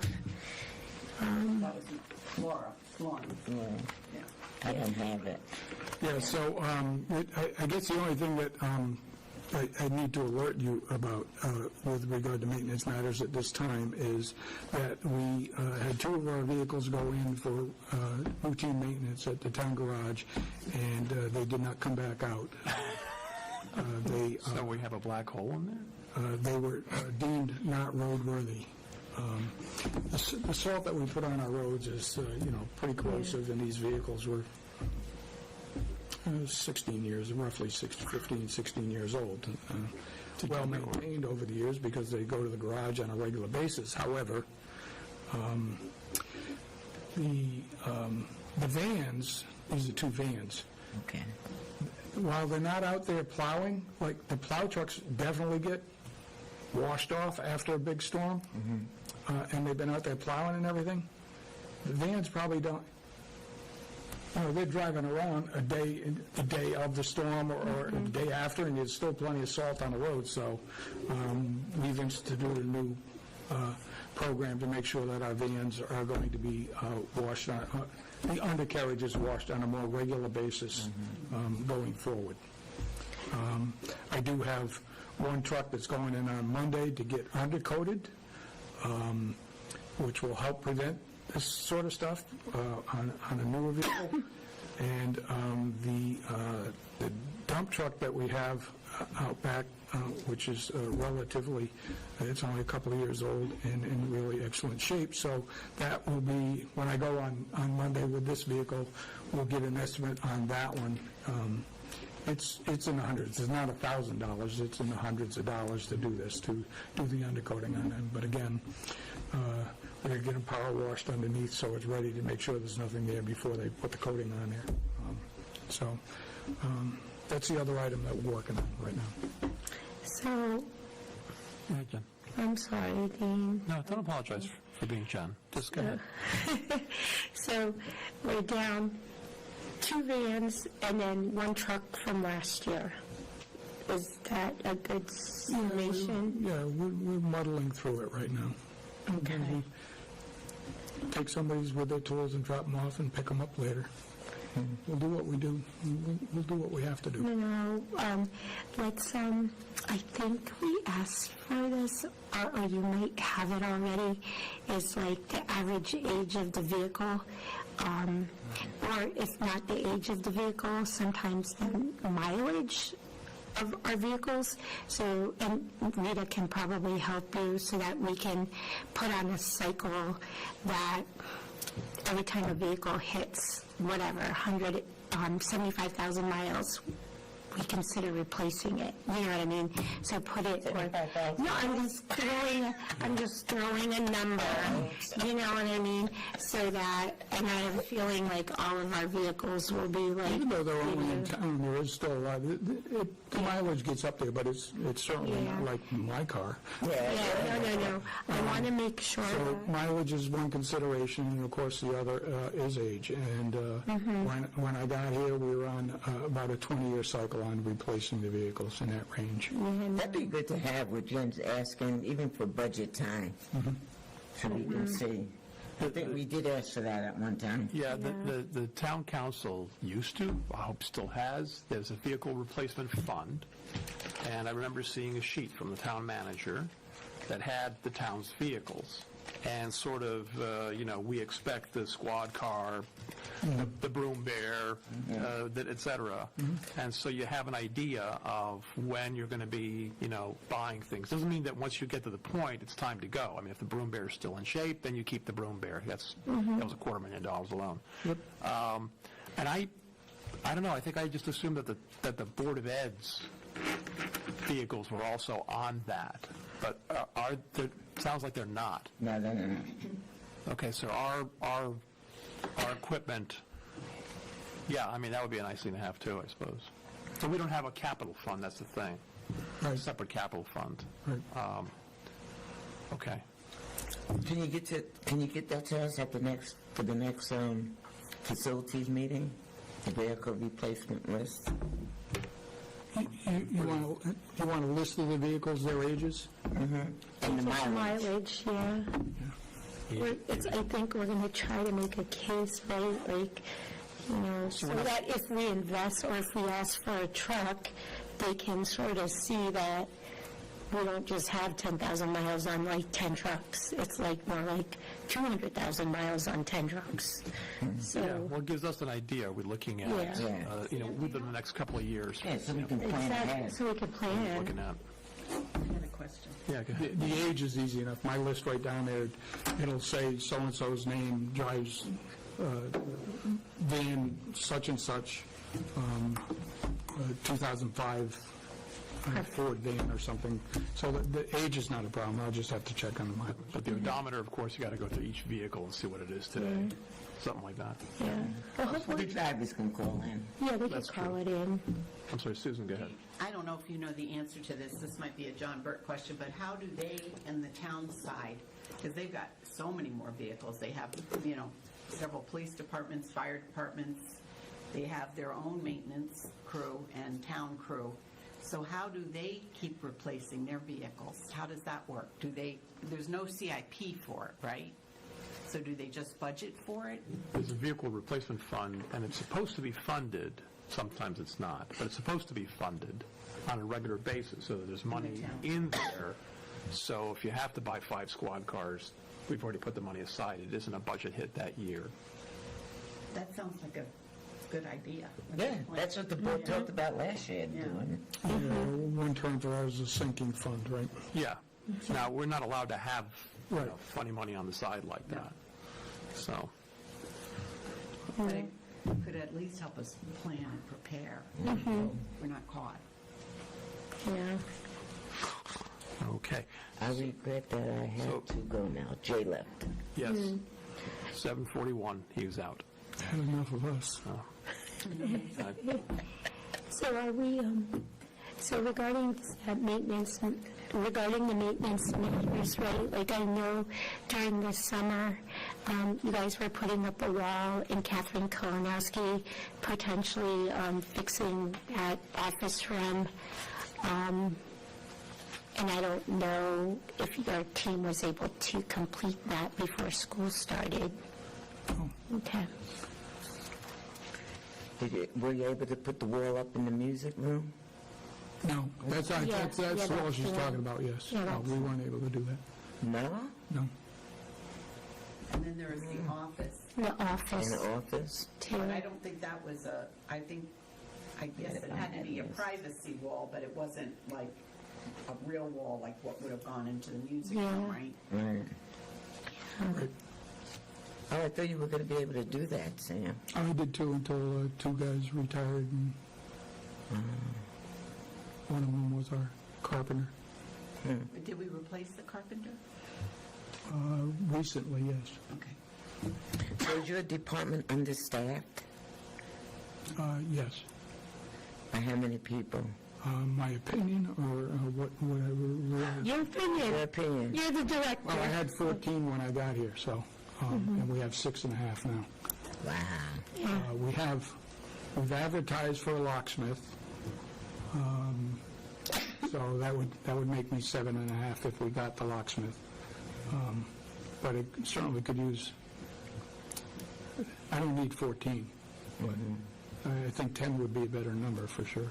You said there are some positions that are hard to get to replace, like the plumber was one of them? Yeah, well, we did get a plumber, we got a plumber. We have plumbers, electricians. The locksmith advertisement's been out there a couple of times, and we haven't found a locksmith yet, so, So you need a full-time locksmith? well, You've been using a company though, right? no, not at this point. He just retired recently, so there are some requests in to get some things done that we have to look at, probably bringing somebody in to do it in the meantime, but we haven't yet. But you used to have a full-time locksmith? Yes, oh yeah. He did other things too, but it isn't, when we're talking about a locksmith in a school system, it isn't just changing locks or making keys, it's adjusting doors that go out of alignment, working on fire doors. There's magnets and things that, hold those doors open. There's all kinds of things. It isn't just making keys like an outside locksmith might do. So it's a little more involved. So how many, so you need, so you have 6.5 people now, so you need about 4 more. 3.5, 4. So where do you advertise? Where do you advertise for help? Through HR. Through HR? Oh, Lori does it for you. Lori does it for us, yeah. Does she go out to the unions and, are these specialized positions or just... When I'm looking for somebody, I always call the sub-base and see if there's anybody retiring that has that particular. Because somebody who's retiring after 20 years, maybe, on the younger side, is still, while they're getting a pension from the Navy, they're still looking to make a little more money for their family, so. So where does Lori look? She advertises all over the place, so, and they have, Fairs. they've had job fairs and stuff too, so. How long have you been short of personnel? Probably about, well, since the summer anyways. Oh, since the summer, okay. It's not a budget thing then? In other words, let's say, if you need 10 folks, we I'll have budget to it sit for down 10? with Susan and Lori and figure that out exactly where we are. Okay, Yeah. because I don't know offhand. That's part of, what I was going to work on to get into this budget if needed. Okay. Add that in there if we can, so. Because if there's a problem actually hiring people, then we can budget for, any number, for X. Right. But we still don't fill them. Yes. So that's a different problem. Yeah. And because you don't have the people, Retirement. Yeah, the retirements. but because you don't have the people, that must mean that the work in the schools aren't getting done, or in a timely fashion, or, Yeah, in a timely fashion. Yeah. yeah. As quickly as we were able to do it before. So to me, that's a And problem. one of the other issues, what I'm trying to resolve is our maintenance people also fill in for custodians when they're out. And absenteeism is a real problem, in my opinion. And so, almost on a regular basis, at least one of our maintenance guys, or we have the maintenance guys, plus we have a fill-in custodian in this group too. So that person goes almost every day to a building, and sometimes we have that person along with two of our maintenance guys going to fill in for custodians. So, now between sick days, vacation, personal days, I haven't seen too many days when somebody isn't out anyways.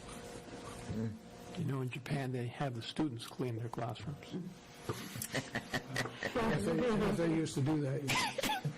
And if they had, Seems like an attractive notion. yeah, custodian boys they had running around after school sweeping hallways and stuff. So, in your budget, do you have, the budget for 10 people and you just can't hire, or is your budget to 6.5, 7, and you would need to put in for +3? I gotta sit down with Lori and see where we are. Okay. Yeah. Because I know... At least one of them was not replaced, so Yeah. it's not in the budget. Yeah, I know, the very first budget cycle, that, Ezra, I think you lost 4 or 5, if I remember your department correctly. Our investor provided us a lot of extra custodial Yeah. because of the cleanliness and all that we were going Yeah. through. So, And you do get used to that. yeah. Anything else? Anything else? Can you get us, can you find that sheet from last year? Can you ask Lauren if she has it so we can see how we're doing? How we did last year? Do you remember what you called it? What I called it? Yeah, it was a maintenance and repair, and then there was a safety one. I'll have Joyce and Lauren, The I leaky think they window worked list. on it together or something. Yeah. Okay. We had leaky windows, we had when you fire up the furnaces, that kind Smell of thing. came in. Smells, all this nonsense, yeah. Yeah. Not nonsense, but yeah. Yeah, a lot. Yeah. Right. It probably just got worse. Yeah. All right. And now on to mine, Yeah, on to yours. the MOU. What a lovely document. I wonder who drafted it. So I'll start this by saying that, this has been hanging out there, and I had to go sort of hunt through the emails to see what everyone has said and commented, because a lot of the emails are like, yeah, I'm in agreement. Okay, crap, in agreement with what? What somebody else said, because stuff is nested together. So that's been my excuse. It's not a very excuse. It's more of a rationale for not actually finishing this. But And we had John Burt and Floyd both weigh in, right? right. do, for those of you who are paying closer attention, do you think I have all the comments needed now to actually finish the draft? And if anybody has any additional comments, concerns, this could be the first time you're seeing this, and if so, don't be embarrassed, don't be shy. No, I read it. Let me know, okay? It's okay to me. Yeah, I mean, our concerns, our basic concern is the school district we didn't want the town hogging the field just in case we needed it for something. As long as we're not using it, they can use it. Yeah, I think that's They're going to upkeep it, pay for all the, Right. do all the upkeeping and repairs. Did I say that? Yeah, And we're on their insurance, our insurance and their insurance, we're all set with that. yep. Yes, insurance, termination system. Why do we capitalize the word field? Where?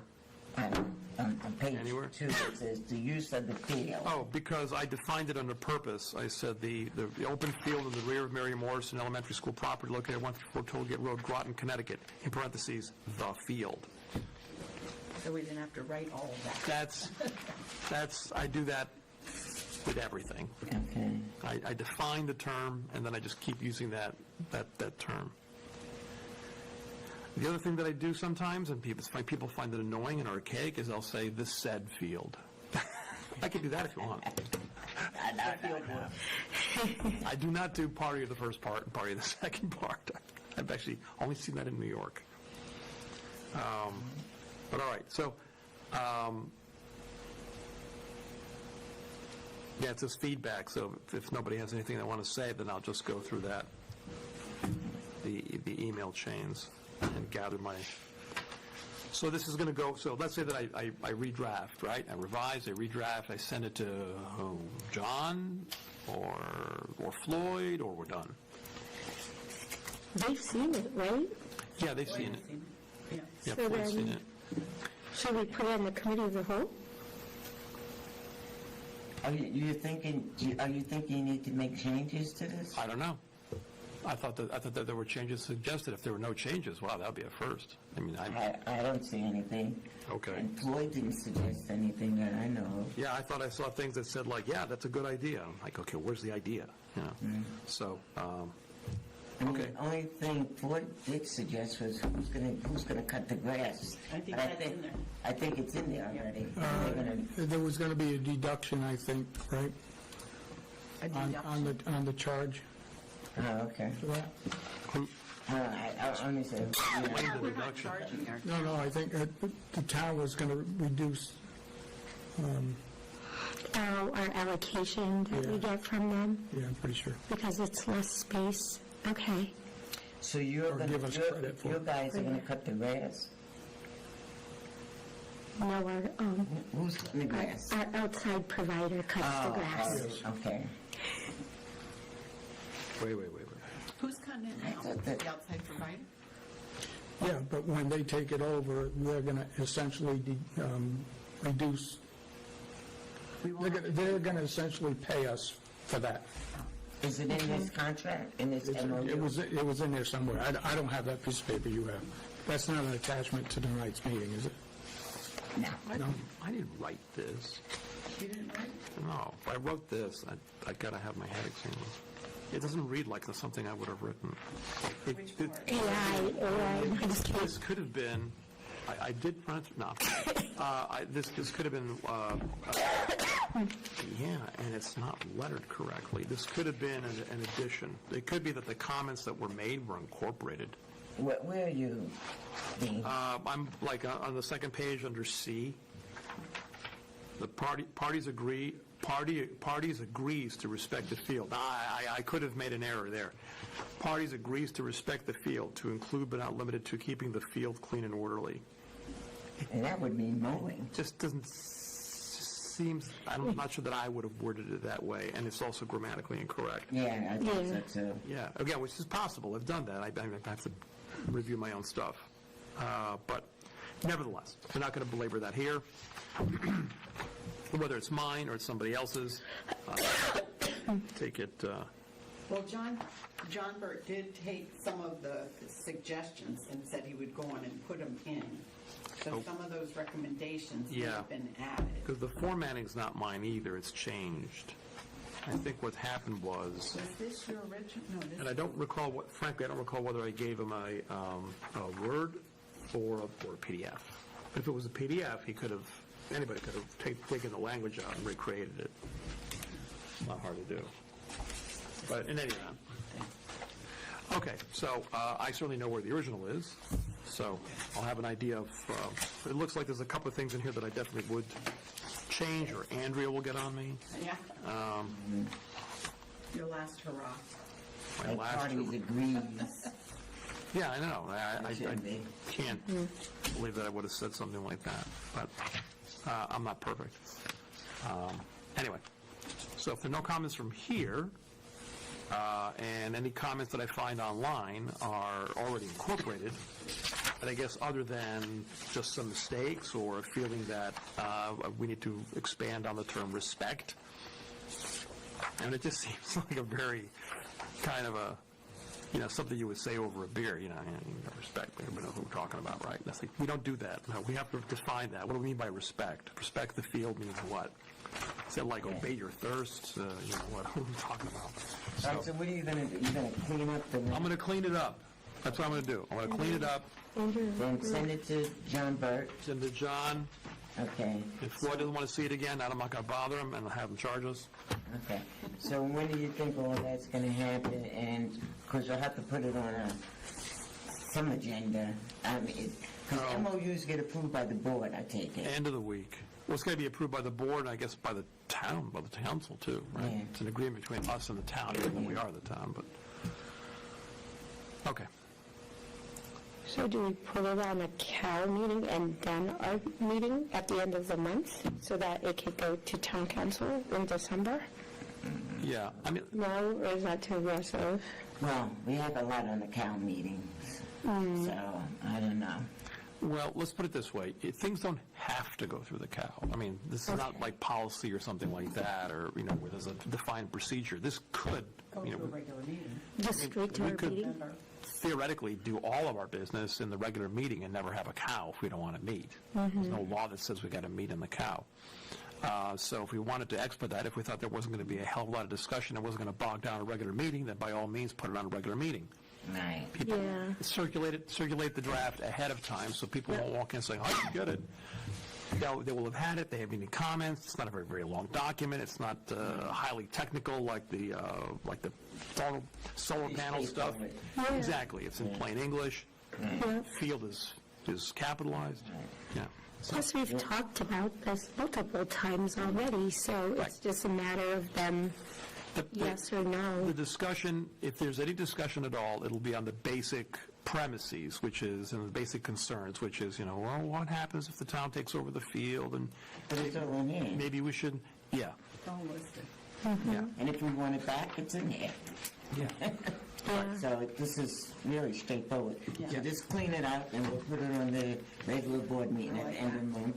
Clean it up, we'll send it to John, we'll send it to, we probably don't have to send it to Floyd again. No. And we'll just send it to board members, ask them, please, if you have any suggestions, let us know before the meeting. Right. We don't want to get bogged down with it, so. As you Pretty wish, straightforward. Madam Chair. What's that? I said, as you wish, Madam Chair. All right. Yeah, so let's try to get it approved before you leave our, Yeah, that's Board how of we're Ed. going to put it at the end of the Yeah. meeting. yeah. Yeah. At the end of the month. When you put it that way, I know. Well, you did all the work, you know what I well, mean? just think of who's going to replace me. Yeah. You're irreplaceable, there you go. Now, my father told me a long time ago, he says, you're not irreplaceable. Don't act like you are. You're just a cog. You're unforgettable. Unforgettable. That's who you are. We're all cogs. That was a great album. And I've never seen it repeated. Has that ever been repeated? Where she sang with her deceased father. My Yeah, goodness. no, how well that's was that? really good. Exactly. Anyway, so I'll entertain a motion to adjourn. Second. A lot done in 2 hours. Done. Yeah.